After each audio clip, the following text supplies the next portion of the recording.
हिंदू पंचांग के अनुसार कार्तिक मास के शुक्ल पक्ष के चतुर्थी से सप्तमी तिथि तक छठ महाव्रत मनाया जाता है।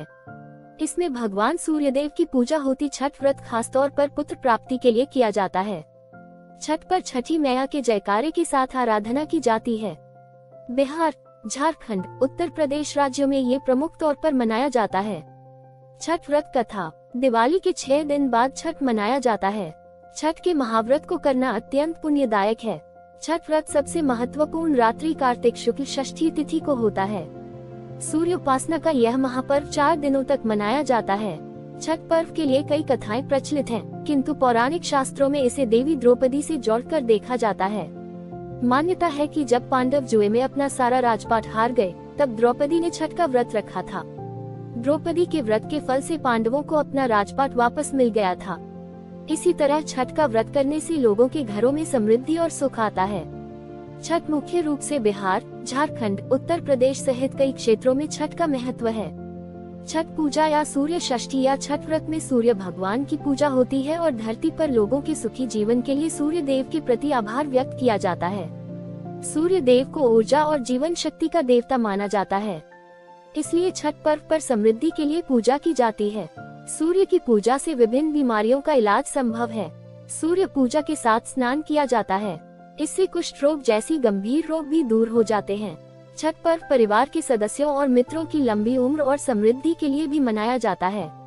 एक पौराणिक लोक कथा के अनुसार लंका विजय के बाद राम राज्य की स्थापना के दिन कार्तिक शुक्ल षष्ठी को भगवान राम और माता सीता ने उपवास किया और सूर्यदेव की आराधना की। सप्तमी को सूर्योदय के समय पुनः अनुष्ठान कर सूर्यदेव से आशीर्वाद प्राप्त किया था। एक अन्य मान्यता के अनुसार छठ पर्व की शुरुआत महाभारत काल में हुई थी। सबसे पहले सूर्य पुत्र कर्ण ने सूर्य देव की पूजा शुरू की। कर्ण भगवान सूर्य का परम भक्त था। वह प्रतिदिन घंटों कमर तक पानी में खड़े होकर सूर्य को अर्घ्य देता था। सूर्य की कृपा से ही वह महान योद्धा बना था। आज भी छठ में अर्घ्य दान की यही पद्धति प्रचलित है। कुछ कथाओं में पांडवों की पत्नी द्रौपदी द्वारा भी सूर्य की पूजा करने का उल्लेख है। वे अपने परिजनों के उत्तम स्वास्थ्य की कामना और लंबी उम्र के लिए नियमित सूर्य पूजा करती थी। एक कथा के अनुसार राजा प्रियव्रत को कोई संतान नहीं थी। तब महर्षि कश्यप ने पुत्रेष्टि यज्ञ कराकर उनकी पत्नी मालिनी को यज्ञाहुति के लिए बनाई गई खीर दी। इसके प्रभाव से उन्हें पुत्र हुआ, परंतु वह मृत पैदा हुआ। प्रियव्रत पुत्र को लेकर शमशान गए और पुत्र वियोग में प्राण त्यागने लगे। उसी वक्त भगवान की मानस कन्या देवसेना प्रकट हुई और कहा कि सृष्टि की मूल प्रवृत्ति के छठे अंश से उत्पन्न होने के कारण मैं षष्ठी कहलाती हूँ। राजन, तुम मेरा पूजन करो तथा और लोगों को भी प्रेरित करो। राजा ने पुत्र इच्छा से देवी षष्ठी का व्रत किया और उन्हें पुत्र रत्न की प्राप्ति हुई। ये पूजा कार्तिक शुक्ल षष्ठी को हुई थी। मूलतः सूर्य षष्ठी व्रत होने के कारण इसे छठ कहा गया है। ये पर्व वर्ष में 2 बार मनाया जाता है। पहली बार चैत्र में और दूसरी बार कार्तिक में। चैत्र शुक्ल पक्ष षष्ठी पर मनाए जाने वाले छठ पर्व को चैती छठ व कार्तिक शुक्ल पक्ष षष्ठी पर मनाए जाने वाले पर्व को कार्तिकी छठ कहा जाता है।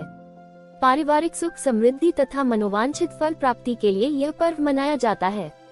इस पर छठ व्रत पूजा विधि। छठ देवी भगवान सूर्यदेव की बहन है, जिनकी पूजा के लिए छठ मनाया जाता है। छठी मैया को प्रसन्न करने के लिए भगवान सूर्य की आराधना की जाती है। छठी मैया का ध्यान करते हुए लोग मां गंगा, यमुना या किसी नदी के किनारे इस पूजा को मनाते हैं। इसमें सूर्य की पूजा अनिवार्य है, साथ ही किसी नदी में स्नान करना भी। इस पर्व में पहले दिन घर की साफ सफाई की जाती है। छठ पर्व पर गांवों में अधिक सफाई देखने को मिलती है। छठ के 4 दिनों तक शुद्ध शाकाहारी भोजन किया जाता है। दूसरे दिन खरना का कार्यक्रम होता है। तीसरे दिन भगवान सूर्य को संध्या अर्घ्य दिया जाता है और चौथे दिन भक्त उदीयमान सूर्य को उषा अर्घ्य देते हैं। छठ के दिन अगर कोई व्यक्ति व्रत को करता है तो वह अत्यंत शुभ और मंगलकारी होता है। पूरे भक्तिभाव और विधि विधान से छठ व्रत करने वाला व्यक्ति सुखी और साधन संपन्न होता है। साथ ही निसंतानों को संतान प्राप्ति होती है। छठ व्रत अनुष्ठान विधि। छठ के दिन सूर्योदय में उठना चाहिए।